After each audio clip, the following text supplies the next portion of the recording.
Good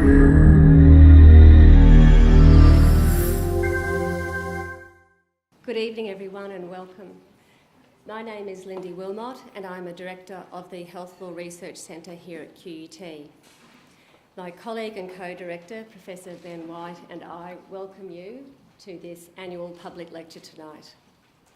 In the spirit of reconciliation, I acknowledge the traditional owners of the land on which we meet tonight and acknowledge the important role that Indigenous people play within the QUT community. I also acknowledge the distinguished guests we have in the audience and acknowledge and welcome the broader community to this event tonight. It's tremendous to see so many people here, and I thank you all for coming. This is the second in the annual public lecture series, and before I introduce our guest of honour tonight, I'd like to explain how this series came about. Over the past 10 years, health law research in QUT has increased, and the Health Law Research Centre is now Australia's leading health law group.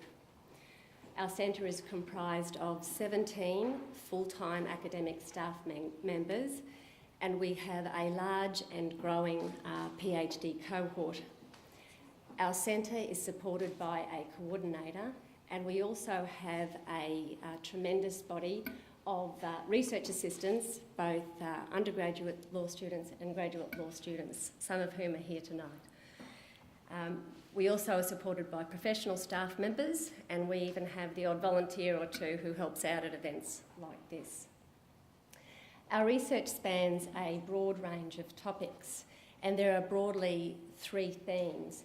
One is the end of life, where our researchers look at issues such as the regulation of withholding and withdrawing life-sustaining treatment, the provision of palliative care, the provision of futile treatment at the end of life, as well as issues like euthanasia and assisted suicide.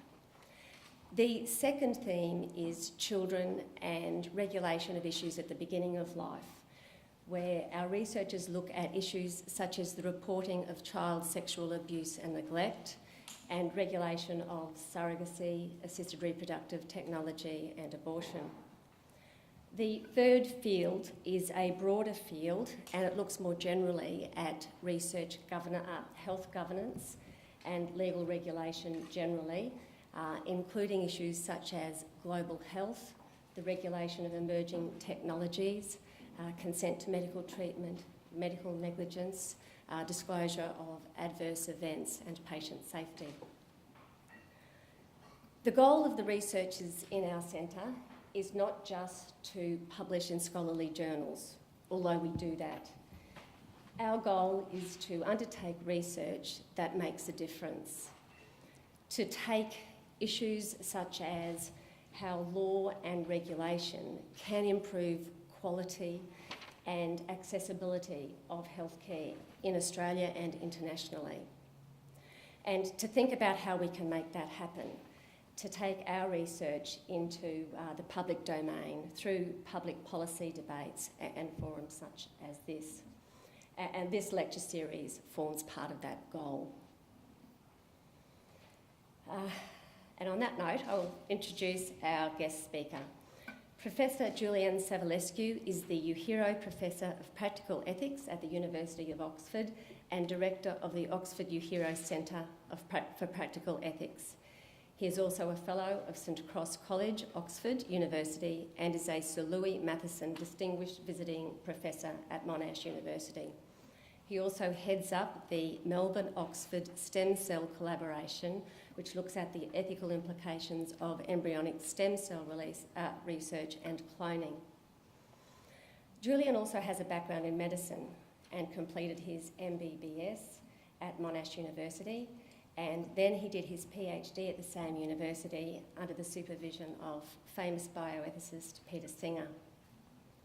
In 2009, Julian was awarded a Distinguished Alumni Award by Monash University. He's the editor of the Journal of Medical Ethics, which is one of the most highly regarded bioethics journals in the world.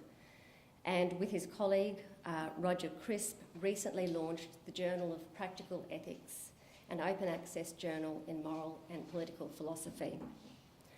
Julian has co-authored books and written many, many scholarly articles in a wide range of issues, looking at issues such as the ethics of genetics, the ethics of embryonic stem cell research, and more broadly medical ethics, including such matters as end-of-life decision-making and resource allocation.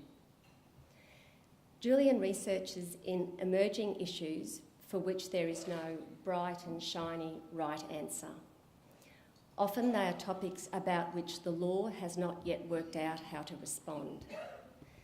The ethical unpacking of difficult topics is critical to ensure that regulation, if that is needed, strikes the right balance.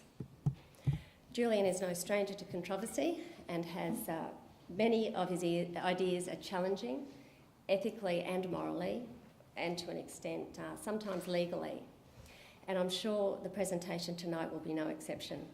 So it's with great pleasure that I ask you to welcome Professor Julian Savulescu, who will be discussing the topic, the place of refusal of food and hydration in end-of-life decision-making.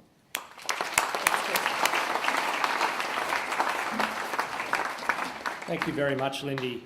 It's a great pleasure to be here in Australia's foremost research centre in health law. And this is really a joint paper with Ben and Lindy from your research centre. And I have to say it's been the most pleasant working experience of my life. I had this idea for what I call voluntary palliated starvation. And I met Ben at a conference and he said, yeah, I think that the law also supports this. And we just started writing the paper together, really led by Lindy and Ben. So it's really great to be able to be here and float these ideas. I'll deviate somewhat from our joint paper, but I'd like it to be recognised that this really is now the result of all three of us. So apart from a brief period in the Northern Territory, efforts to legalise assisted dying have failed in Australia so far. But is there a means to achieve the same outcome, that is, a comfortable death, desired by a competent adult at the time of their choosing, which is justifiable under current medical ethics and within the law? I'm going to argue that there is. This is a picture of Bob Dent, the first person to use euthanasia legislation in the Northern Territory. He died on the 22nd of September, and the day before he died, he wrote a note to politicians exhorting them to legalise euthanasia elsewhere in Australia.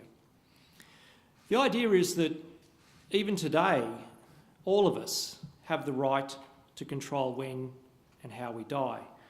We have the right to refuse to eat and drink, and indeed we have the right to palliative care if we're dying, even if that dying is the result of an active decision to refuse food and fluid. Now, this means that people, if they're terminally ill, can decide when and how to die, but also people who are not dependent on medical treatment could use this means to control when and how they die. This began as a blog when I heard Tony Nicklinson had died in 2012. He'd been an applicant in litigation against the Ministry of Justice and was also party to an appeal, but sadly died before the appeal was completed. And Tony was seeking assistance in the United Kingdom to assist him to die. 8 years before, at the age of 50, he'd suffered a massive stroke at the base of the brain, which left him in what's called locked-in syndrome, which means that he was unable to move any part of his body except for his eyes. He was unable to eat, had to be fed like a baby, and was unable to care for himself in any way. After 8 years in this state, he wanted to die. He was competent, and his decision to die was described as rational by the court. But his action was refused by the court because they said it was a matter for Parliament to decide and not for the courts. Very dejected and upset, Tony then refused to eat and drink any longer and refused what medical treatment he was needing, with the intention of dying, and subsequently died of what was said to be pneumonia. According to the media, his death was mercifully quick, but we don't know whether he was comfortable or not. Now, it struck me that this refusal of food and fluid is something that's open to every human being, and that if he hadn't died of pneumonia, he could have died of starvation or dehydration. So this kind of case raises two important ethical and legal issues. Firstly, is it permissible to starve yourself or dehydrate yourself to death? And secondly, should palliative care be provided to somebody who has decided to refuse to eat and drink? So let's change the case and imagine that Tony doesn't have the need for antibiotics or any impending pneumonia. He simply decides after the failure of his court case that he no longer wishes to live and so refuses food and fluid. Can he be provided with palliative care? Well, first of all, is it legal to starve yourself to death? Every competent adult has the right to refuse to eat and drink and not to be force-fed. This is recognised both in law and in ethics. The most famous statement in law is by Justice Cardozo, I think in 1910, who said that every human being of adult years and sound mind has a right to determine what shall be done with his own body. So it's in fact a battery to touch somebody without their consent, let alone force feed them. This protection against others acting upon us without our consent extends to refusing life-sustaining treatment when it will lead to death. And it's now well accepted, both in Australia and elsewhere in the world, that this also applies to artificial nutrition and hydration, that is, feeding by a nasogastric tube or through a peg directly into the stomach.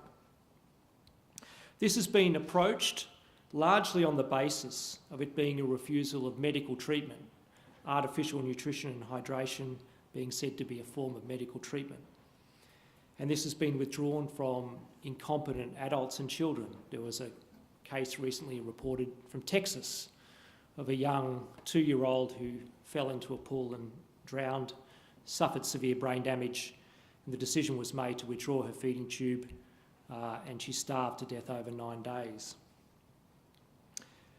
The same principles apply, we believe, also to competent adults refusing to eat and drink in the ordinary way. The right to bodily integrity embedded in law protects all bodily integrity, not just in relationship to medical treatment. So there is the crime of rape. And this argues against the force feeding of somebody who refuses to eat and drink by mouth. Indeed, the English Court of Protection has supported this position that these rights extend to the refusal of ordinary food and water. It recently said people with capacity, that is, people who are adult and of sound mind, are entitled to make decisions for themselves, including about what they will and will not eat, even if their decision brings about their death. But is this assisting suicide if we help somebody who has decided to refuse to eat and drink? Again, in legal terms, this doesn't appear to be suicide. So one possible risk is that by respecting somebody's refusal to eat and drink, such as Tony Nicholson's, this might be treated as assisting suicide. But Justice Kourakis, now Chief Justice, rejected this concern, arguing by analogy that as refusing life-sustaining medical treatment is not suicide, nor should refusing to eat and drink be considered suicide. He said in the Supreme Court of South Australia, "I acknowledge that there is a difference between food and medicine. There is also a difference between the taking of food by natural means and the medical administration of nutrition. However, those differences do not appear to me to be sufficient to sustain a distinction between suicide and the exercise of the right to self-determination. I find that refusal of sustenance and medication is not suicide within the common law meaning of the term. So because refusal to eat and drink is not suicide, one can't be guilty if one is a doctor of assisting suicide. In this case, Justice Kourakis also concluded that even if it was wrong and refusing to eat and drink was capable of being considered suicide, merely respecting a competent refusal wouldn't constitute the necessary aiding, abetting and counselling that is required under the law of the state. Australian courts have generally required at least some kind of encouragement before imposing liability under these accessory provisions. Indeed, a person who is respecting somebody's refusal to eat and drink could attempt to discourage them, challenge them, or otherwise dissuade them. But when ultimately that person is of adult age and sound mind and has decided to refuse to eat and drink, that wish has to be respected. In ethical terms, the basis for this is respect for personal autonomy, which means self-determination. It's the idea that each of us has our own life and that we should make a decision about what's good and bad for our own lives. And the only legitimate reason for the exercise of state authority over our own choices is when we risk or inflict harm on others, even if that decision appears irrational or extraordinary. So it's respect for autonomy which grounds the justification for allowing Jehovah's Witnesses to die by refusing life-saving blood transfusions. Jehovah's Witnesses believe, contrary to other Christian denominations, that the Bible forbids literally taking of blood. They believe that if they refuse, they stand some chance of enjoying eternal paradise. While no other denomination holds this interpretation, and it appears even irrational in terms of ordinary Christian doctrine, still their choices are respected. So being allowed to die doesn't require that our values be maximally rational or universally shared. The most unusual case of suicide that I've come across is that of the philosopher Michael Bales. Here's a short passage from his obituary. Michael Bales committed suicide in 1990. He died in his 50th year.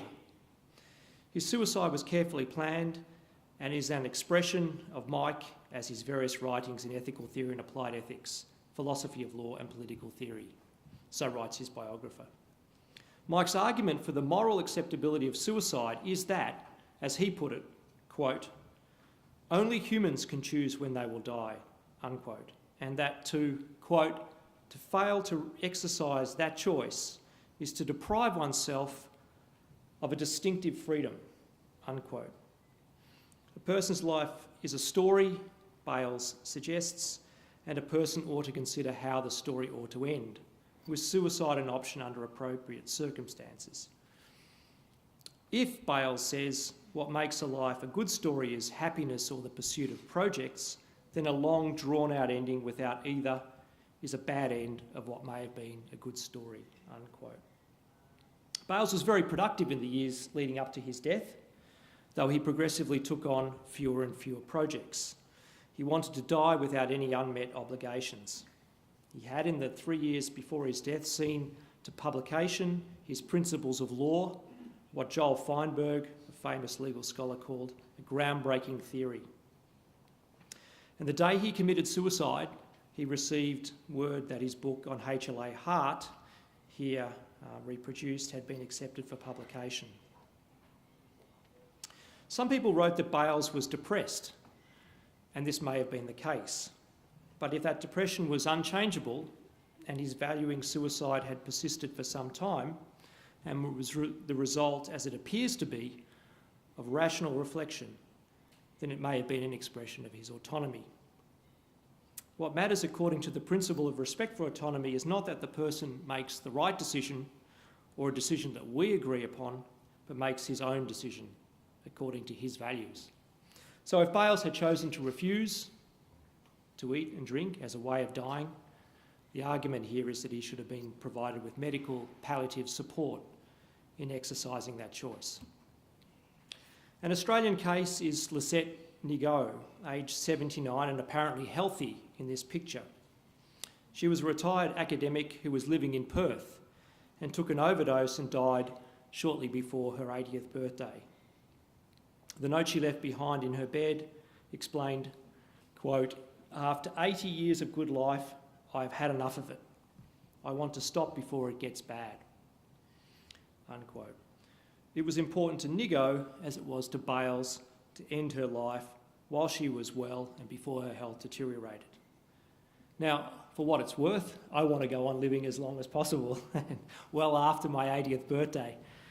The point is not that we believe that these people are making the right decision. The point is that they have the right to make those decisions about their own lives. Importantly, doctors can respect autonomy by providing people with information and even arguments, and even trying to persuade them to change their mind. Yet when all is said and done, respect for people as persons and not as animals requires that their decisions for their own lives be respected, including the decision of when to end their life. So we've seen that the decision to end your life by refusing to eat and drink by the normal means is one that both law and medical ethics, in particular the principle of respect for autonomy, both support. What about providing palliative care to somebody who's chosen to die as a result of self-induced starvation? Does the addition of palliative care, so-called voluntary palliated starvation, as I've called it, alter this analysis? Well, again, the law appears to support palliative care for a dying patient, whatever the cause, even extending to refusals to eat and drink, as well as for refusals of medical treatment.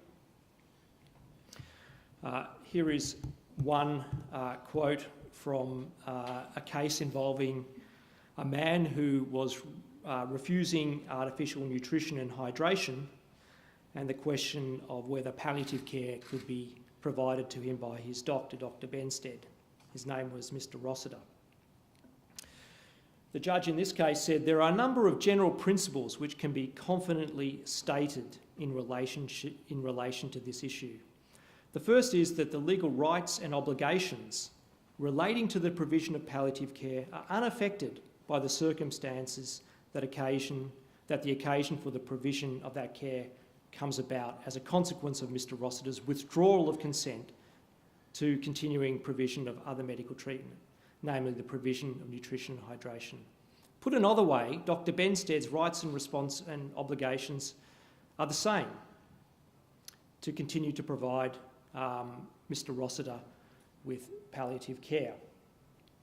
So similarly, it would be lawful to relieve the suffering of a person who was dying from a valid refusal of a blood transfusion, such as a Jehovah's Witness. The fact that the suffering is self-induced is not relevant. The relevant fact is the patient is suffering. Mr. Rossiter was entitled to the same palliative care to ease his dying process, even though his symptoms and the need for that symptom relief arose from his own refusal of artificial nutrition and hydration. Indeed, it was clear from the judgment and the declaration made by the judge that the judge expected and hoped Mr. Rossiter would be given palliative care. And as a matter of logic, this position must also hold for the refusal of food and fluid by ordinary means, as the decision to refuse to eat and drink is protected in the same way, for the same reasons by the law. In both cases, palliative care is necessary to relieve the suffering that ensues. This is a picture of Lord Chief Justice, Lord Judge, who refused the appeal Jane Nicklinson raised on the behalf of her husband, Tony, because it was not within the court's power to change the law.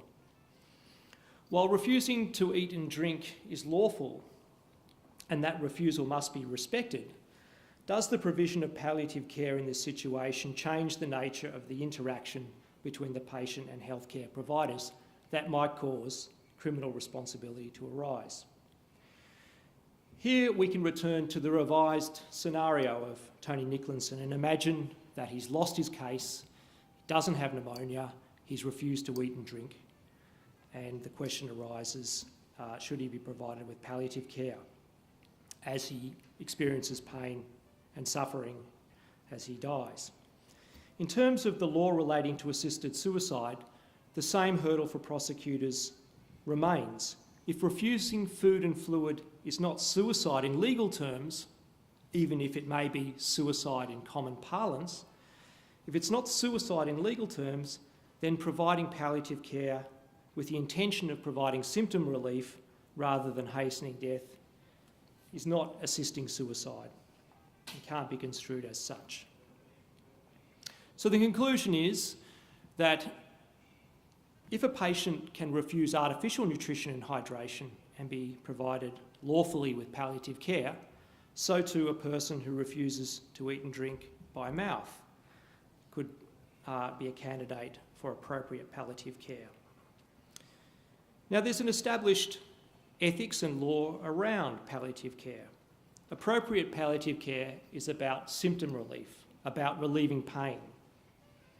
It's not about euthanasia, though it's been well proven in law and in ethics that where palliative care shortens life as an unintended but foreseen side effect, this can be acceptable.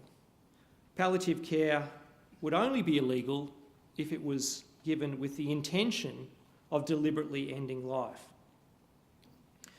So provided that the intention to use palliative care is to relieve suffering and not with the intention of causing death, its provision would fall within the usual constraints of palliative care. There are limits to respecting people's autonomy and their wish to die in their own way.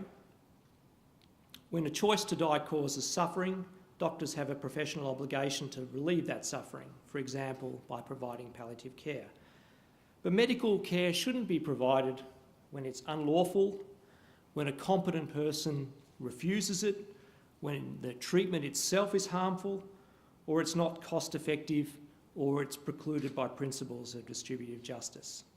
All of these constraints on respect for autonomy might provide reasons for doctors not to provide some kind of intervention, but they don't apply to palliative care to relieve the suffering of those who choose to die. Some might object that medical care shouldn't be used to provide treatment for people who have inflicted their suffering and illness upon themselves, but this would preclude much of current day medical treatment, including the provision of care to smokers, alcoholics, the obese, those who engage in risky activities, including sexual activities, and those who self-harm themselves through physical violence, and so on. Clearly, doctors have a professional obligation to relieve suffering, whether or not it's self-inflicted. To say that something ought to be done, that it should be done, is not to say that it must be done, that it's morally required. Some doctors will understandably refuse to be complicit in assisting to die those who refuse food and fluid. They will conscientiously object. Thus, doctors might legitimately choose not to support a dying patient who has chosen to die by refusing to provide them with palliative care, if they believe the person is acting for bad reasons. However, it shouldn't be illegal for other doctors to lend such assistance if the patient is competent. And where there are a range of permissible practices like voluntary palliated starvation, doctors have a minimal obligation to refer on to other practitioners who may take a different view of the request.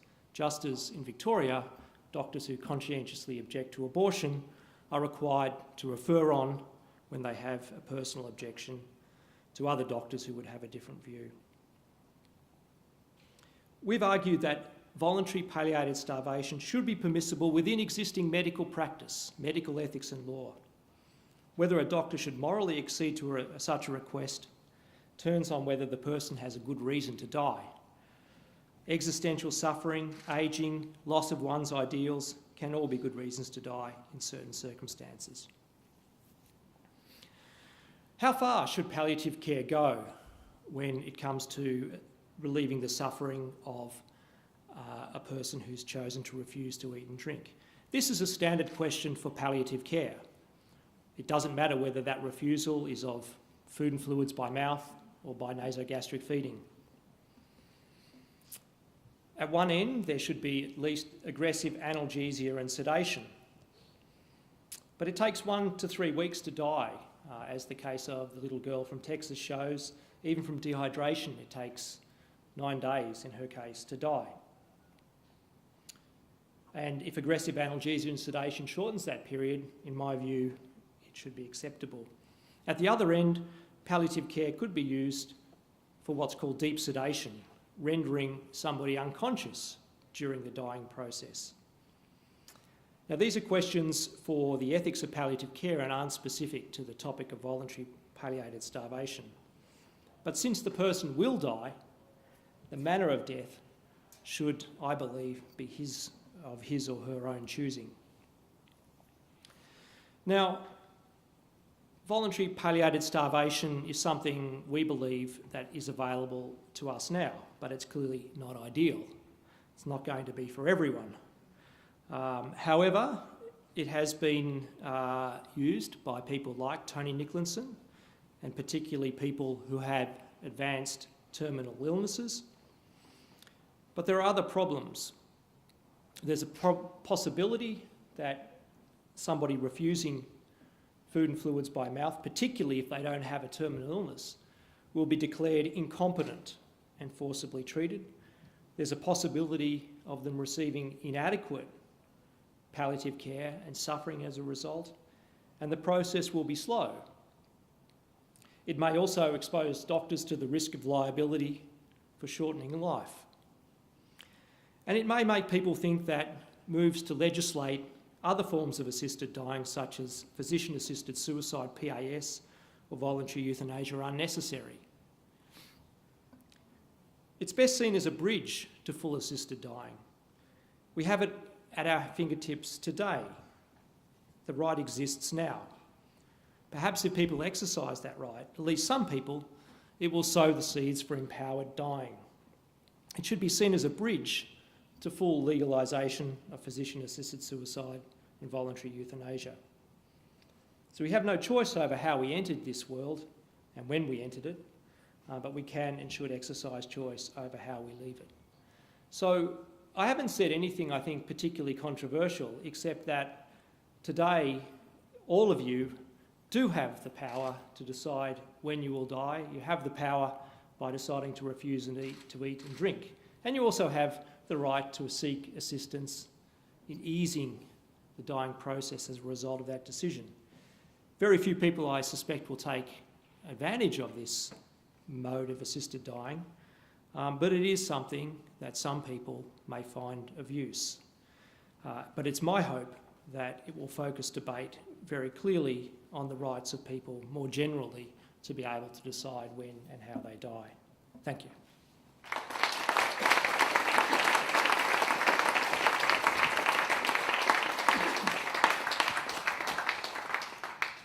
Thank you, Julian. A very thought-provoking and engaging presentation. My name is Ben White. I'm the other director of the Health Law Research Centre. And I'm now open the floor to questions. So I'm conscious we've got a full room. There's 2 roving mics. And I might, because we do have a number of people here tonight, encourage questions rather than comments.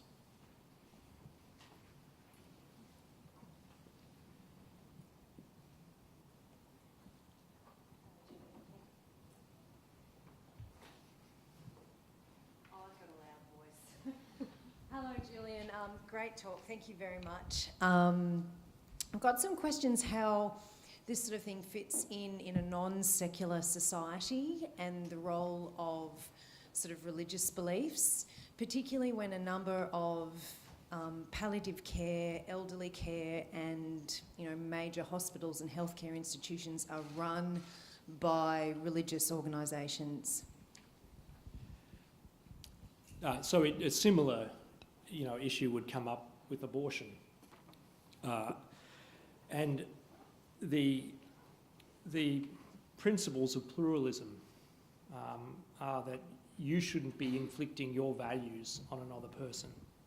So when take something like abortion is legal, it's desired by women, and it's a benefit to women, provided that there is sufficient supply of those services, then it's fine if certain groups conscientiously object and don't provide those services.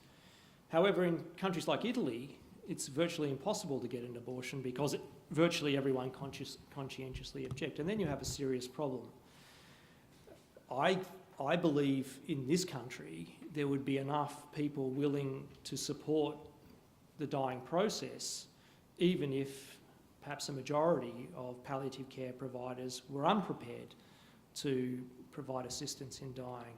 However, if it were the case that it was like Italy and abortion, then I think we would have to look carefully at how the health services are provided, because we're not asking them to circumcise, female patients. We're asking them to respect a person's own choices. In fact, it's less problematic than abortion because there's not even a question of another human being with rights and interests existing. It's just that person's own life, and in most of these cases, it's going to be people who are either in severely distressed circumstances with severe illnesses or disabilities, or people who are right at the end of life, and it's just not clear that the values of a religious group should dictate what happens to those patients.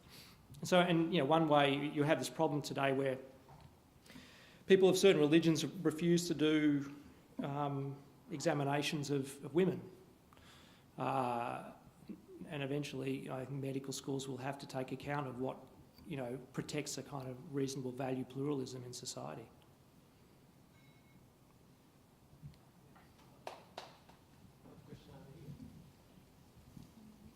Hello. Yeah, sorry. What are your thoughts on health directives?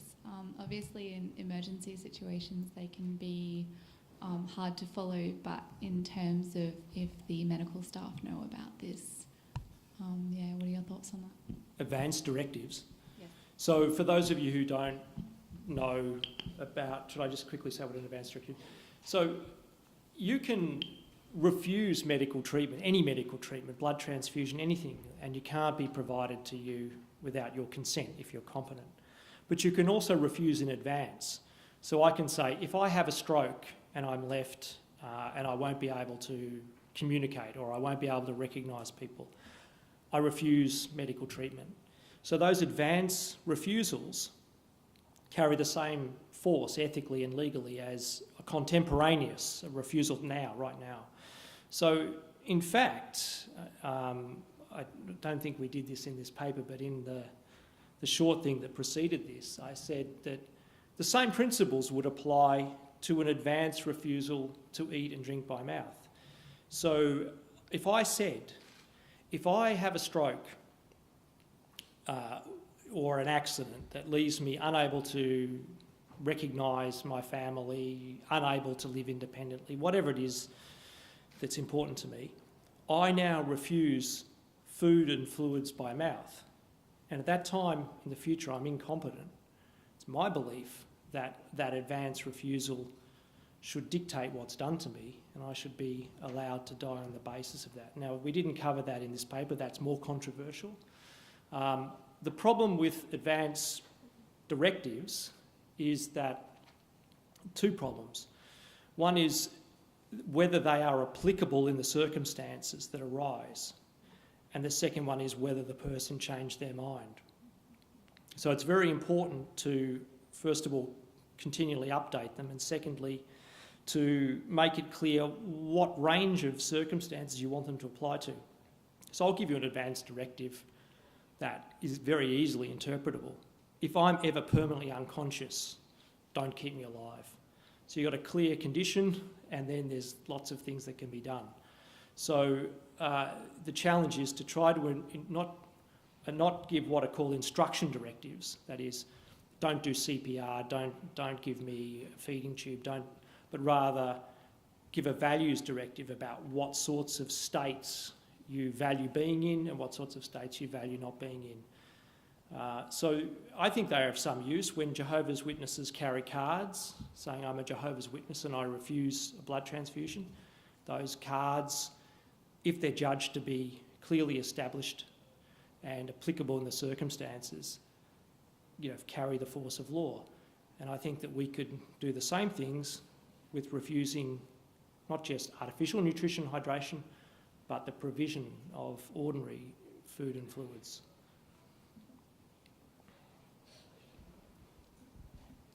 Professor Julian, the Alzheimer's Association recently released some startling information about dementia patients in nursing homes. 80% of them are given really strong psychiatric or psychotropic drugs such as risperidol. Because of the underfunding in our nursing home structure, people with dementia, there's not enough staff to supervise them, and as such, there's a bit of word getting around there that unwittingly nursing home staff on a regular basis are assisting suicide of residents because of the long-term use of risperidol under the instruction of a visiting GP who only relies on the evidence of the nursing home staff as to what he will prescribe. Do you have an opinion of the unwitting involvement of unqualified nursing home staff advising visiting doctors this is what the Alzheimer's Association is suggesting, because it's chronically underfunded and they can't supervise dementia patients, so they have to either restrain them or drug them out. So there's two questions. What's in the interests of people in these sorts of situations? What's good for them? So, and then secondly, what would they have wanted for themselves? And I think that the one thing you could do is, in line with the lady's previous question, is all of us, just as we should be giving, signing organ donor cards now, we should also be giving thought to what we want to happen to us, how long we want to be kept alive when we get dementia. Once you've got it, it's in many cases too late. So I don't know the details of the sorts of use of the drugs that you're talking about, but I do know that there is a question, and maybe this is in the background of the nursing home staff. They believe, well, it's not in the interests of this person to keep living in this situation, and then the doctor starts to take steps to, on that basis. I think it's very difficult to say when somebody's life is not worth living any longer. I think I was saying to Ben before, and Lindy, I've did my PhD on this, I worked on it for 10 years. I don't know whether someone with advanced dementia has a life that's worth living or not worth living. I can't answer that question. But what is easier to answer is, would that person want to be kept alive in this situation? Okay, and that's something that we need to think about now. Some people will want to be kept alive, maybe they have religious beliefs for forever, as long as possible. Other people, like the ones that I cited, Nigo and Michael Bales, didn't want any kind of compromise on their life. And people are completely different in what they want. So I think that's why you need to think about it now, and those are the sorts of instructions that should govern those forms of medical treatment, and then also distributive justice, which is another issue.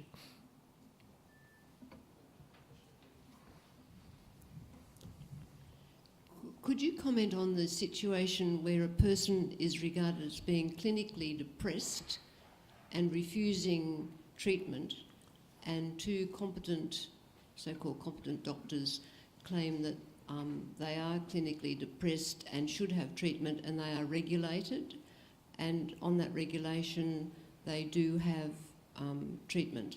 Many of these recover and do very well. Could you comment on the legal situation? The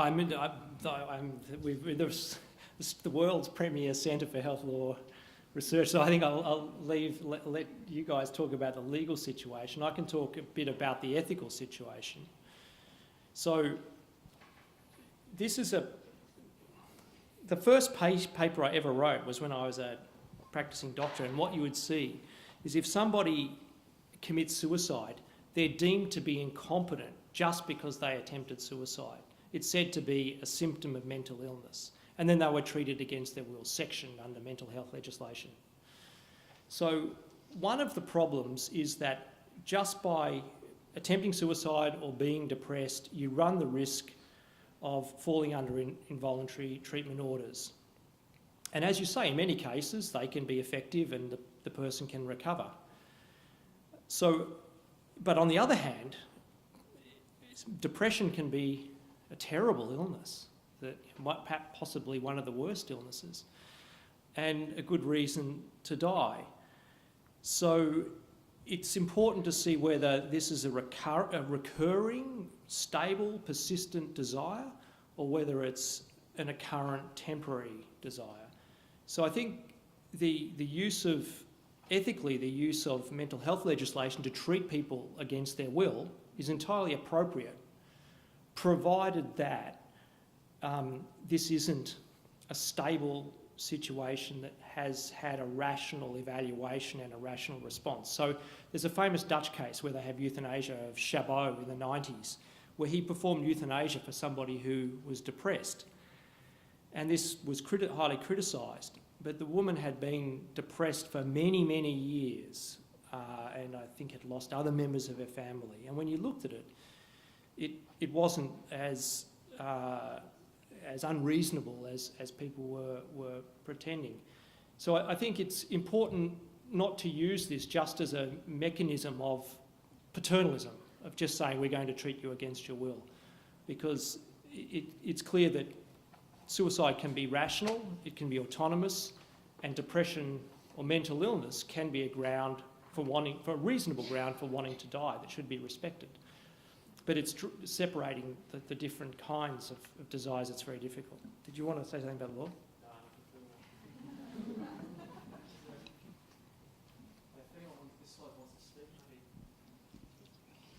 Just a really quick question. If we're advising people that they actually have this right, that they have the right to refuse for nutrition, hydration, are we counselling them on dying? Are we assisting suicide? If we tell them of their right for palliation, if we tell them that they have that right not to eat? Well, think of it, so ethics is about consistency.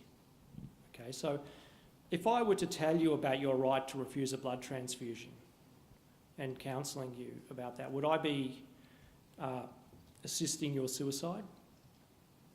I'm enabling you to make a fully informed decision.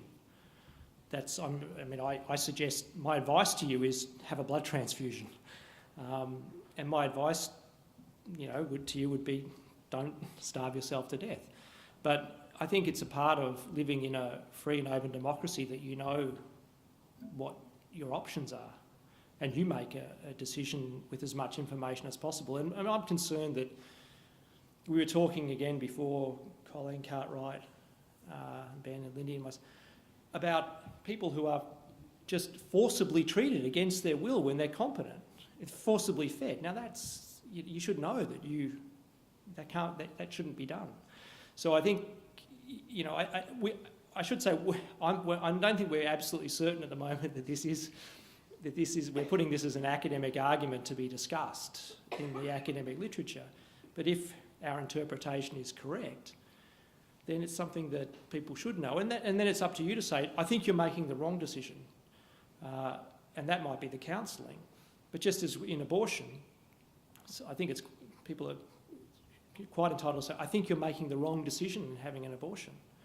But if that's your legal right, and that's what you want, then it's not up to other people to interfere in that.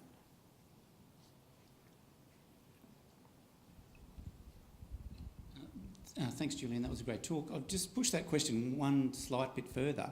I see patients every day with severe dementia who've got substitutive decision makers who are in terrible situations. how am I placed if I make this suggestion to them, rather than if the substitutive decision maker hasn't decided not to have their relative fed, but they're bemoaning the lifestyle that this person now has? Where do I stand if I say, actually, you can stop eating and you can ask for them to be stop being fed right here and now? And not artificially fed, but there's a lot of people who will not swallow unless they have a teaspoon placed in their mouth. So the thing with substitute decision makers is that they're meant to be choosing according to what that person would have wanted in those, so not what they want or what they reckon is the person's quality of life. So if they gave you credible evidence to believe this person wouldn't want to be given food in this circumstance, that's just like an advance directive, and you ought to respect that because that's actually what this person wanted. Now, in most cases, there's a recent case in the UK involving minimally conscious state, not persistent vegetative state. This is where you're one step slightly above being permanently unconscious. There's just very minimal awareness. And I think it was a woman, the woman's family, all were unanimous that she wouldn't want to be kept alive in this minimally conscious state, and asked for treatment to be withdrawn. And the court said, we completely accept that this is what she would have wanted. And they said, nonetheless, feeding has to be provided because you have to preserve life in these sort of circumstances. And that was heavily criticised as being too pro-life. And I guess we don't know in the sorts of cases that you're talking about, in the absence of an advance directive, whether you really have credible evidence that this person would have refused. In my view, if you do, then we should go with the person's wishes, but that wasn't the case in English. Yeah. In the absence of credible evidence, would you make this as a suggestion for a course of treatment, given that the substitute decision maker might have to make a judgment on what they might have said, even if it had never been discussed? So I'm not sure what the question is. What? So if you're not able to come up with evidence that this was what the person wanted, but could the substitutive decision maker, I know that if we had spoken about this, this is what they would have said, not we had this discussion and this is what they said. Yeah. So then I, as a clinician, can I actually make this as a recommendation to a patient's relative? Again, it in part depends on what you think is in the person's interests. If you genuinely think it's not in their interest to continue to live, and they have this story about what the person would have wanted, you've got quite considerable grounds not to keep that person alive in that state. So in many cases, well, not in many, in some cases, I understand that Alzheimer's ends up in a persistent vegetative state, essentially. And that's a clear case where the person is alive, but it would be quite reasonable in that state to say, not only are we going to withdraw, artificial feeding, but we're not going to attempt to feed by mouth, and we're going to palliate that person. So if you accept that for permanent, persistent vegetative state, the question is, at what prior point do you draw the line? And that's going to be a question for your judgment about the person's interests and the family's judgments about the person's values, but they may come to some point well before persistent vegetative state.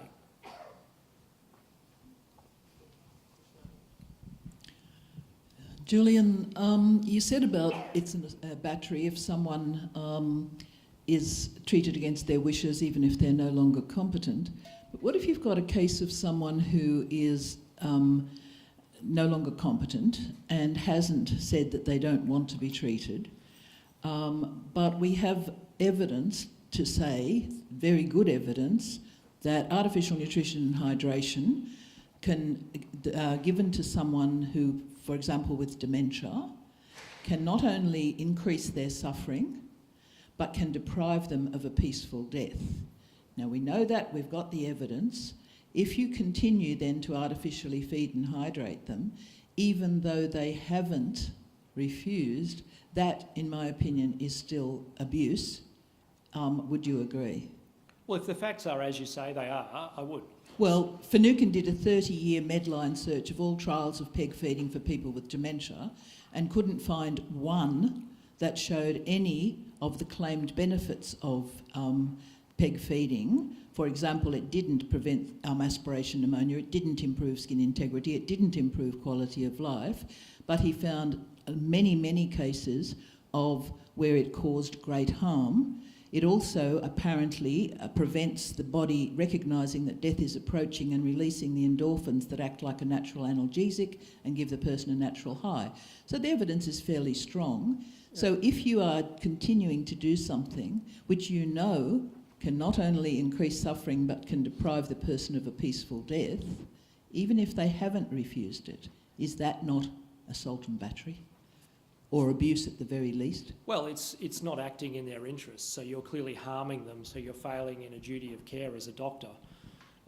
So I agree with you, so we don't need to know their wishes if it's causing suffering, and that clearly outweighs any benefit. It shouldn't be provided. But I'll just say another on these issues. There's a whole separate argument that we haven't talked about, and that's the limitation of health resources. It may be that some treatment is marginally beneficial, but it still may not be provided because we simply don't have the resources to provide everyone with every benefit. And I would argue that those decisions are going to be comparatively easier to make than whether being alive just above unconsciousness is actually in your interests or not. May well be in your interests, but it's really not a great existence, and at that point I think we can say enough has been provided. So treatment limitation, I think, on distributive justice grounds is something that I think really needs to be openly addressed, because I think that's where the decisions are going to be more tractable. Thank you, Julian. I'm a paediatric registrar, and I was just wondering if you could give me your thoughts on the situation in children. You used the example of the 2-year-old girl earlier who had the artificial nutrition withdrawn, because I always find it's a particularly difficult thing in children, given that you're not doing substituted judgment, particularly given that we sort of know that most people don't choose to starve themselves to death, most adults. Perhaps you could tell us the details of that case. I don't know, in the sort of it gets then difficult to justify on those grounds for children to remove that sort of nutrition and hydration. So in children there'll be 2 grounds that you can withdraw artificial nutrition hydration. The first ground is that it's not in the interests of the child, that their disabilities, their suffering is so great that life is a harm to the person, and that's the ground that is commonly used. And I think I'm very sceptical of that ground being difficult. I've looked at these judgments, and nobody can give me a coherent account of what level of disability makes life not worth living, what level, So there's 2 other grounds. One is that it benefits the parents. So when it comes to very, young neonates and so on, often there's an element in which this is being done for the parental interests. And I think that is also very controversial. But the most reasonable ground is that if you're going to have a child that's going to spend its life in an institution with huge kind of care costs and nasogastric feeding, and the parents, are not supportive of treatment on distributive justice grounds, I think it's reasonable to withdraw treatment. But that nobody ever gives that as the ground for saying that we're going to remove the feeding tube in a child. They say it's because of the child suffering, and I share your scepticism that that's the right justification. Part of my reason for getting interested in this, I was talking about this, is a few years ago I was in this meeting of neonatologists, and the decision is made that some neonate has a life that's not worth living, and so feeding is withdrawn. And now, because of fears about providing palliative care after a number of high-profile legal cases, in particular the Baby M case in Melbourne, only the smallest amounts of pain relief and analgesics are given, and it takes 3 weeks for a baby to die. In the Texas case, it took 9 days. But once they made that decision, it seems inhumane to not provide, at least deep sedation, such that the child isn't suffering.